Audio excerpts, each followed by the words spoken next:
Good morning. Morning po. Water is the simplest and ordinary element of life. We drink water every day. We wash our clothes, body. We use water in cleaning many things. And yet, water, in spite of its simplicity and ordinariness, is probably the most important ingredient of life, aside from air or oxygen. Without water, we will die.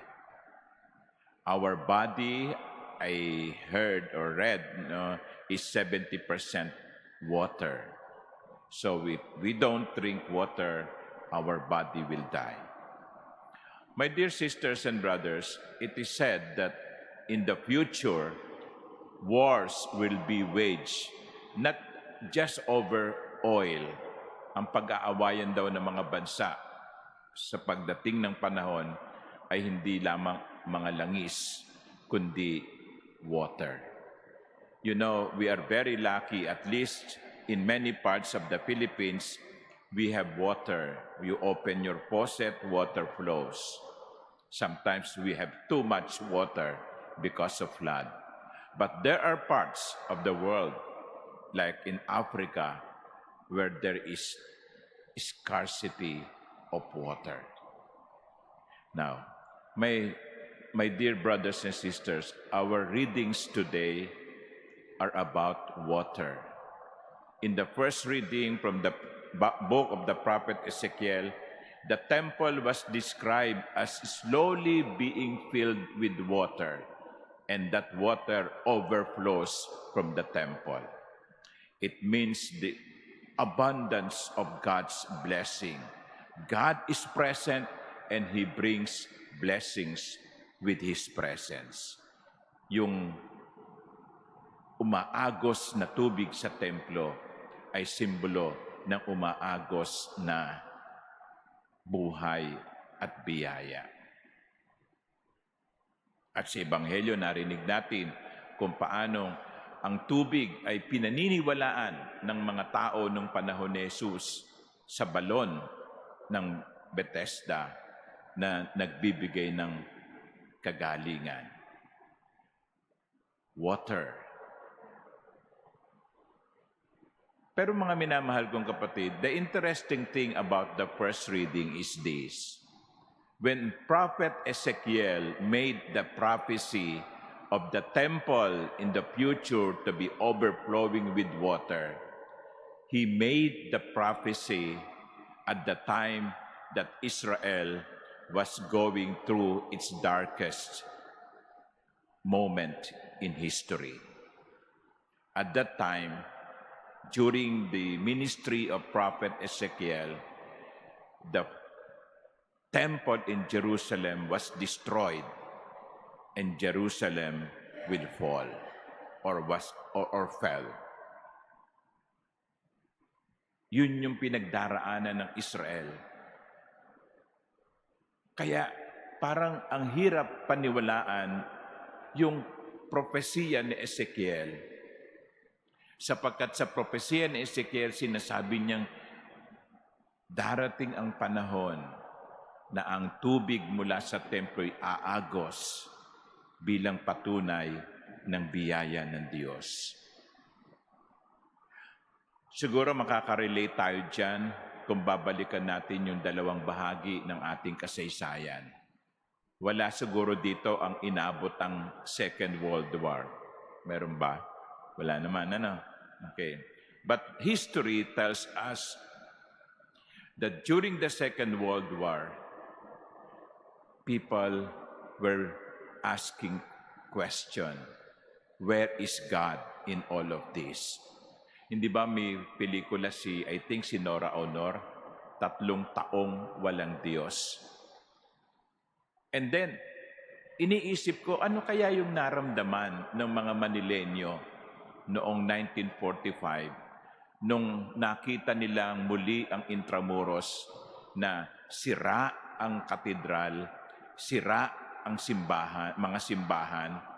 Sa loob ng Intramuros, mayroong 7 simbahan bago ang gyera at ang tanging naiwang nakatayo ay ang San Agustin. Ngayon, kung panahong yon, merong isang mangangaral, ang Diyos ay pagpapalain tayo, baka magulpi pa yon, mabugbog. You were in the midst of destruction and someone will tell you, God is present. The second moment in our history, which is worldwide, is COVID-19. Today, 6 years ago, government ordered lockdown. You remember that? Inabot nyo na yon. Yung gyera, hindi nyo inabot, hindi natin inabot.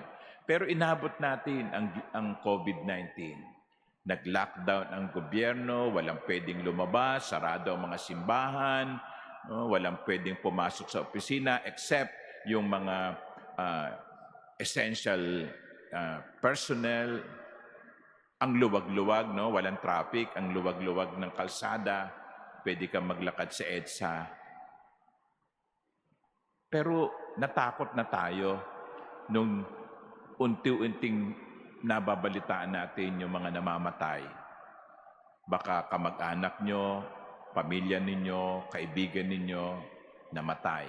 At namatay silang hindi man lang nakapagpaalam ang kanilang mga mahal sa buhay.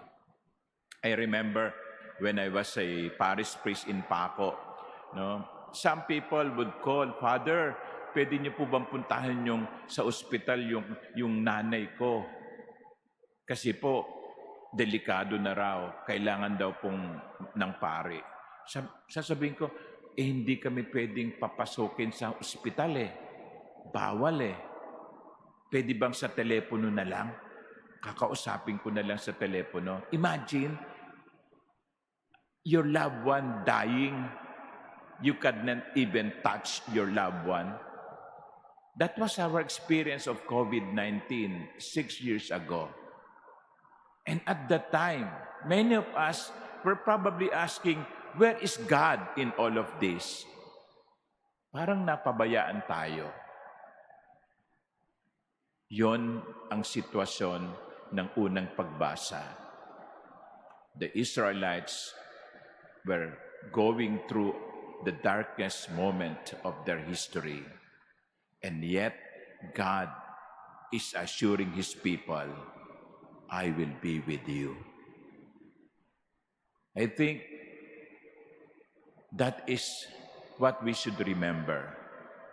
In the darkest moments of our lives, we know that God does not abandon us. Alam nyo, kapag kayo pumunta ng bundok at inabot kayo ng gabi, makikita nyo ang mga bituin kasi napakadilim. Sa bundok, madilim. Pero sa kadiliman ng gabi, doon mo makikita ang mga bituin. Sa lungsod, hindi natin makita masyado ang bituin kasi ang liwa-liwanag Maliwanag sa mga bahay, maliwanag sa kalsada, and we fail to see the stars. But in the mountain, where it is very dark, you can see the stars. Again, I tell you, in the darkest moments of our lives, if we believe, we will see that God is present. Amen.